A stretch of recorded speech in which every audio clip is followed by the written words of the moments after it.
there is a tragic and unmovable love between those two characters. I had fun with her this season because she was stripped of something which defines her. What has defined her up until now. I think it's a really, really cool way to view their relationship that doesn't go straight into a sort of a love triangle trope. You recently came out and said that you've always believed that Yennefer and Geralt are meant to be. I know that a lot of fans also ship Triss. After season 2, do you still stand by your ship choice? I'm a big believer in the source material, and there is a tragic and unmovable love between those two characters, and so that's something which is important to me. And again, as faithful as we can be to the source material, that's the most important thing. I dream of becoming important to someone. You're important to me. The Witcher fans are very divided on Team Yennefer versus Team Triss. And I've got to say, I'm a Yennefer fan. Can you talk to me a little bit about that and navigating the love triangle traps of this world? Absolutely. So it's funny because when I first started reading Witcher and thinking about The Witcher, people had spoken to me about the Yen, Triss, Geralt triangle, which really isn't in the books that much. That's a real video game story. In the books, though, there is a very sort of special relationship between Triss and Geralt. And Triss definitely has more intimate feelings. But one of the things that Henry and I talked about from the very beginning is that Geralt thinks Yennefer is dead. Yennefer! He is still mourning her. He is not ready to move on. And then we started talking about how that would impact Triss's journey as well. Because what we didn't want is a woman who's just constantly lusting after a man that she can't have and not growing or learning or changing. And one of the things that we landed on was that her feelings for Geralt are less about Geralt himself and more about coming out of the sort of trauma that she experienced from season 1. So learning to feel again. And it's one of my most favorite sort of speeches from the episode, which is when she said, like, I just needed to know that I could feel again. And thank you for being there with me in that. I think it's a really, really cool way to view their relationship that doesn't go straight into a sort of a love triangle trope. Welcome back. Anya, I've got to give you major props because you took Yennefer to a place that we have never seen before, someone who is completely powerless but still finding her power within. What was your mindset in approaching her in season 2? I never really know till the day. I like to kind of discover everything in the moment with someone else. I had fun with her this season because she was stripped of something which defines her. What has defined her up until now.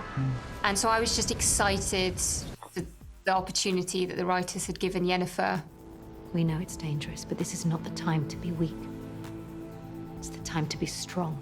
Something that was created because, you know, it's something we kind of go away from in the books a little bit with Yennefer's storyline, just so she can, just to enhance her character more. It's not to kind of veer away from the books, so she's not the same Yennefer. We're not trying to do anything differently, but we're just trying to kind of elevate her, kind of tell the story behind the scenes. And I think we really got to this season with Yennefer. She finds her true sense of self.